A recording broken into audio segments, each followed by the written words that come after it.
안녕하세요. 백프로입니다. 지난 영상에서는 이제 해외 증권사와 국내 증권사의 이제 거래 환경에 대한 비교를 좀 해드렸어요. 오늘 영상은 그렇다면 이제 해외 증권사를 통해서 우리가 거래를 할 때, 대표적으로 이제 우리가 거래를 하는 거래 상품 중에 이제 CFD 상품이 있습니다. 그래서 그 CFD 상품이 어떤 건지 그 개념을 함께 공부할까 합니다. CFD 상품 거래 개요. CFD는 이제 Contract for Difference, 말 그대로 이제 디퍼런스 차이, for 컨트랙트 차이에 대한 계약, 이런 직관적인 표현이에요. 그건 뭐냐면 이제 차익 거래란 뜻이죠. CFD는 기초자산의 가격 변동을 이용해 수익을 얻을 수 있는 파생 상품입니다. CFD를 통해 투자자는 실제 자산을 소유하지 않고도 그 자산의 가격 변동에 따른 차익을 거래할 수 있습니다. 이렇게 표현이 돼 있어요. 말은 좀 어려운데 쉽게 좀 표현을 하자면 우리가 실물을 인수도 사거나 팔지 않고 그냥 가격에 대한 권한만 가지고 가격의 차이를 갖는 그런 상품이다. 이렇게 생각하시면 돼요. 예를 들어 뭐 주식으로 예를 들면 주식을 기초 자산으로 갖고 있는 CFD를 우리가 예를 들어 거래를 하는데 삼성전자를 거래한다.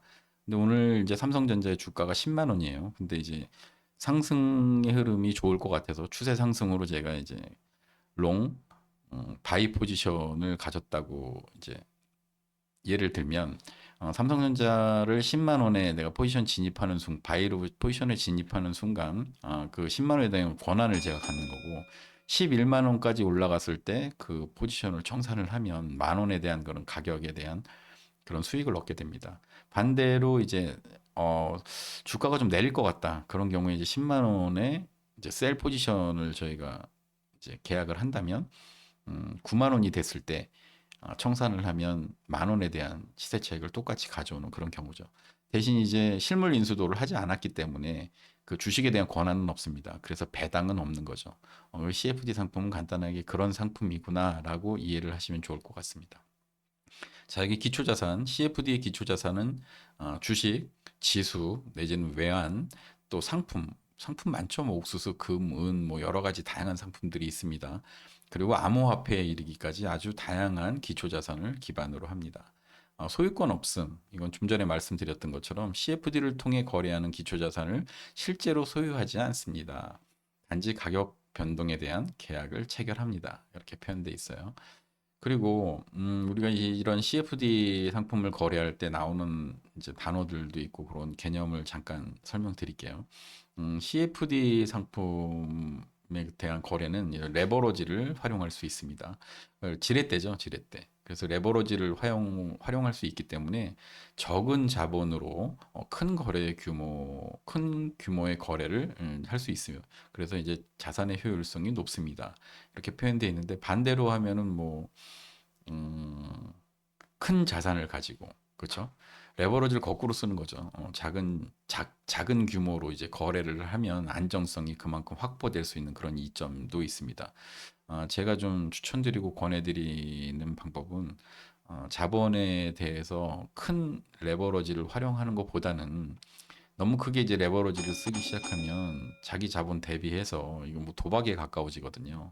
그런데 내 자본 대비 적절한 것보다 좀 생각보다 작은 그런 레버러지를 사용하면 우리가 좀 매매하는데 훨씬 편안하고 누적 수익을 만들어 가는데 훨씬 유리합니다. 그런 연습을 좀 함께 하셨으면 좋겠어요. 양방향 거래, 아까도 말씀드렸죠. 매수, 매도 방향 다 가능합니다. CFD는 기초자산의 가격이 상승할 때뿐만 아니라 하락할 때도 수익을 올릴 수 있습니다. 이는 매수와 매도 포지션을 취할 수 있음을 의미합니다. 이렇게 양방향 거래 가능하고요. 이 CFD 상품 안에는 스프레드가 존재합니다. 지난 영상에서 한번 말씀드렸죠. 매수와 매도의 가격의 차이, 이거는 이제 이 가격의 차이는 항상 존재한다고 제가 지난번에 말씀드렸어요. 그래서 거래 비용으로 빠지게 됩니다. 자, 그리고 나오는 단어가 이제 마진이라는 게 있습니다. 거래를 시작하거나 유지하기 위해 계좌에 필요한 최소 자본 이렇게 돼 있어요. 그렇죠. 제가 이제 얼마의 자본을 넣고 시작하느냐. 해외 증권사회 같은 경우는 뭐 50불 시작, 뭐 10불 시작 이런 데도 있습니다. 근데 제가 거래하는 FP 마켓은 뭐 지금 아마 최소 입금 금액이 100불일 거예요. 100불이면 지금 달러의 환율로 보면은 한 13만 원에서 13만 몇천 원 이렇게 되겠죠. 그 13만 원 100불만 넣고도 이제 거래가 가능한 그런 상품인데 100불로 거래를 하면 이제 레버러지가 이제 큰 레버러지를 사용할 수밖에 없습니다. 그건 좀 이따 이제 설명해 드릴게요. 그리고 좀 전에 말씀드린 매수 포지션, 매도 포지션 양방향 모두 거래할 수 있기 때문에 매수 포지션, 바이 포지션, 롱 포지션이라고도 합니다. 기초 자산의 가격이 상승할 때 수익을 내는 포지션, 그리고 매도 포지션, 숏 이렇게 되어 있는데 이제 셀 포지션이죠. 그럼 이제 기초 자산의 가격이 하락할 때 수익을 내는 포지션. 매수를 롱이라고 하고 매도를 숏이라고 부르는 이유는 매도는 굉장히 날카롭고 빠릅니다. 그리고 폭도 뭐 크게 빠지는 경우가 많죠. 근데 매수는 상승 추세는 굉장히 느려요. 왜냐하면 뭔가 물건을 사는 사람은 지금 현재 물건을 가지고 있지 않기 때문에 아니 뭐 오늘 안 사면 내일 사지 내지는 지금 안 사도 이따 사지 뭐 이렇게 좀 여유를 부릴 수 있어요. 그래서 가격이 올라가는 건 좀 느리게 올라갑니다. 대부분 모든 금융상품이 그래요. 근데 이제 매도를 숏이라고 표현하는 이유는 일단 매도라는 건 뭔가 들고 있다는 얘기잖아요. 그렇죠? 내가 뭐 100만 원짜리 어떤 물건을 들고 있는데 이게 갑자기 가격이 빠지기 시작해요. 그러면은 그 물건을 소유하고 있는 사람은 갑자기 두려움에 빠지는 거죠. 남들보다 더 빠르게 팔고 싶고 지금까지 가격이 상승해서 낸 수익이 있었다면 그거를 보통 수익의 일부라고 보지 않고 다 내 돈이라고 생각하잖아요. 그러니까 이제 금액이 빠지기 시작하면 사람들이 두려움 때문에 아, 파는 게 이제 빠르다. 그래서 보통은 매수보다 매도 거래해 보신 분들은 다 아실 거예요. 매도는 빠르게 진행이 됩니다. 그래서 보통 숏이라고 불러요. 자, 이 CFD 상품에는 오버나잇 수수료가 발생을 합니다. 포지션을 하루 이상 유지할 경우 발생하는 수수료인데, 롤오버라고도 불러요. 이제 오버나잇 수수료는 이제 하루 이상 유지할 경우 이제 소액으로 이제 부과가 되는데, 바이 포지션인 경우는 보통 수수료를 내고 셀 포지션을 하루 이상 유지하면 수수료를 받습니다. 그러니까 무조건 수수료를 지불하는 구조는 아니고 셀과 바이에 따라서 상품에 따라서 그 차이는 좀 발생할 수 있습니다. 그 오버네이 수수료는 각 브로커마다 MT4라는 그런 이제 HTS를 활용해서 이제 찾아보시면 그 안에서 이제 비용이라든가 이런 어떻게 계산되는지 그 방법들이 다 고지가 돼 있습니다. CFD는 고위험 고수익을 추구하는 투자자들에게 매력적일 수 있지만 충분한 이해와 리스크 관리가 필요합니다. 항상 신중한 투자 결정을 내리는 것이 중요합니다. 이렇게 되어 있습니다. 이렇게 해서 CFD 상품에 대해서 설명을 좀 드렸어요. 그러면 이제 국내 증권사, 해외 증권사의 그런 CFD 상품 그럼 어떻게 다른데 어떤 상품이 어떻지라는 비교를 잠깐 해드릴게요. 요거 지금 골드 키움증권 차트입니다. 골드 키움증권 차트. 예를 들어서 12월 물이에요. 이제 거래소 CME에서 거래가 되는 그런 골드 선물을 제가 창을 펼쳤습니다. 잔존만기일이 있고 위탁 증거금이 11,550불 이렇게 돼 있습니다. 위탁 증거금 11,550불을 이제 디파짓하면 우리가 이제 1계약 거래를 할 수 있죠. 그럼 1계약 거래를 할 경우 맨 오른쪽에서 이제 호가가 움직이는 게 보이십니다. 키움증권이에요. 오른쪽 호가에 이 빨간색으로 표시되어 있는 숫자를 보시면 지금 현재 금의 가격이에요. 금 선물의 가격. 2665.9 이렇게 표현이 되어 있습니다. 소수점 한 자리죠. 지금 0, 2 이렇게 바뀌고 있는데 이 소수점 한 자리가 바뀔 때마다 호가의 틱 가치는 이제 10달러씩 움직입니다. 10달러. 그러니까 우리나라에서 거래할 때는 11,550불 이상의 그런 위탁증거금 이상의 금액을 넣고 거래를 하실 때 이 숫자가 움직이면 1계약당 10달러씩 움직인다. 이렇게 보시면 되고요. 제가 거래를 하는 FP 마켓에 그럼 HTS MT4를 지금 열었습니다. 이 창을 보시면 요 끝에 2645.84 해서 이제 소수점 뒤에 두 자리가 움직이죠. 80 이렇게 움직이고 76, 77 이렇게 움직이는데 CFD 상품으로 운영되는 MT4에서는 소수점이 두 자리가 움직입니다. 맨 끝에. 그럼 맨 끝에 자리가 이제 1달러라고 보시면 돼요. 1달러. 소수점 두 번째 자리요. 근데 이 1달러가 어떤 기준이냐? 자, 좌측 상단에 보시면 여기 이제 셀, 바이 이렇게 써 있는 이제 시장가 거래창입니다. 이 시장가 거래창에 0.1 이렇게 지금 쓰여져 있어요. 이 숫자를 0.1이 아니라 1로 이렇게 바꾸면 1 계약이 들어가는 개념입니다. 그럼 1로 해놓고 거래를 시작을 하면 1 거래 시에 요 끝에 숫자 소수점 두 번째 자리가 1달러씩 움직인다고 보시면 돼요. 제가 이제 수익을 낼 때 그 단위입니다.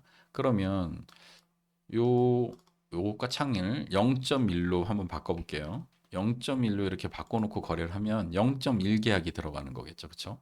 0.1 계약이 들어가면 요 끝에 숫자가 0.1달러씩 움직이는 개념입니다. 그러면 여기서 0.01 계약을 할 수도 있죠. 0.01로 이제 숫자를 0.01로 바꿔볼게요. 이렇게 놓고 0.01로 거래를 하시면 맨 끝에 숫자는 0.01달러씩 움직이신다고 보면 돼요. 그러면 1계약 거래할 때는 이제 1달러, 1,300원 정도, 그리고 0.1 계약을 하면 130원이죠. 0.1달러니까. 0.01달러면 13원 정도 되는 거예요. 그러니까 금액이 너무 작다라고 생각하지 마시고, 내가 가지고 있는 자본 대비 레버러지를 어떻게 쓸 거냐를 결정하신다고 보면 굉장히 유리한 그런 거래를 만들어 가실 수 있습니다. 예를 들어 우리나라의 이제 증권사를 이용해서 선물 거래, 금 거래를 하시면 정해져 있는 레버러지를 사용할 수밖에 없잖아요. 그렇죠? 아까 보신 것처럼 다시 한번 펼쳐볼게요. 위탁증거금이라는 금액을 꼭 넣어야 되고 1계약의 거래를 유지를 해야 됩니다. 하지만 해외를 사용하면 위탁증거금이라는 CFD 상품으로 거래를 하기 때문에 그런 증거금 제도에서 벗어나죠. 그럼 제가 뭐 1000불을 넣던 100불은 좀 너무 작고 그렇죠? 1000불을 넣던 뭐 10,000불을 넣던 그거는 이제 투자 거래자의 이제 자산 그리고 시드를 어떻게 운용할 거에 따라서 바뀔 수 있고요.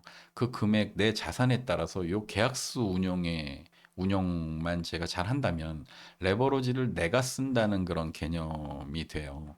그러니까 레버러지를 내가 쓰여지는 게 아니라 레버러지를 내가 사용하는 거죠, 내가. 그런 측면에서는 굉장히 유리한 그런 거래 방식이 아닌가, 개인적으로 그런 생각이 듭니다. 지금 보시는 거는 아까도 말씀드린 것처럼 이제 금 거래창이에요. MT4의 그런 HTS입니다. 그리고 요 상단에 보시면 글씨가 좀 작아서 안 보이실 텐데 XAU USD라고 돼 있어요. 이 상품 이름이에요. XAU USD. 이게 골드 거래입니다. 어, 지수, 그 골드 선물을 이제 기초자산으로 해서 만들어진 CFD 상품이에요. 그래서 요 숫자, 지금 정확한 숫자가 키움과 지금 FP마켓의 MT4의 숫자는 다릅니다. 달라요. 지금 보시면은 2645에서 움직이고 있는데 키움증권 같은 경우는 2664, 아니 2665.8 이렇게 움직이고 있죠. 이 숫자는 달라요. 숫자는 다르지만 캔들이 움직이는 건 똑같이 움직입니다. 기초자산이 선물이기 때문에 그래서 이제 거래를 하시는데 크게 어려움은 없고요. MT4에 대한 그런 공부가 덜 돼 있고 그런 경우는 저도 처음에는 키움증권 차트를 같이 펼쳐놓고도 했습니다. 뭐 지금은 제가 좀 공부를 해서 MT4 차트를 이렇게 좀 제가 구성을 좀 해서 사용을 하고 있어요. 앞으로는 이 MT4 차트를 좀 어떻게 사용하는지 그리고 어떻게 구성을 하는지에 대해서 같이 좀 공부를 해볼까 이런 생각이 듭니다. 오늘 영상 요거로 마치겠습니다. 지난번 영상이 좀 길었다고 좀 몇 분들 말씀하시더라고요. 오늘 영상 여기까지 마치고요. 아직까지 시청해주신 여러분께 감사의 말씀드립니다. 여러분의 성공 매매를 기원합니다. 감사합니다.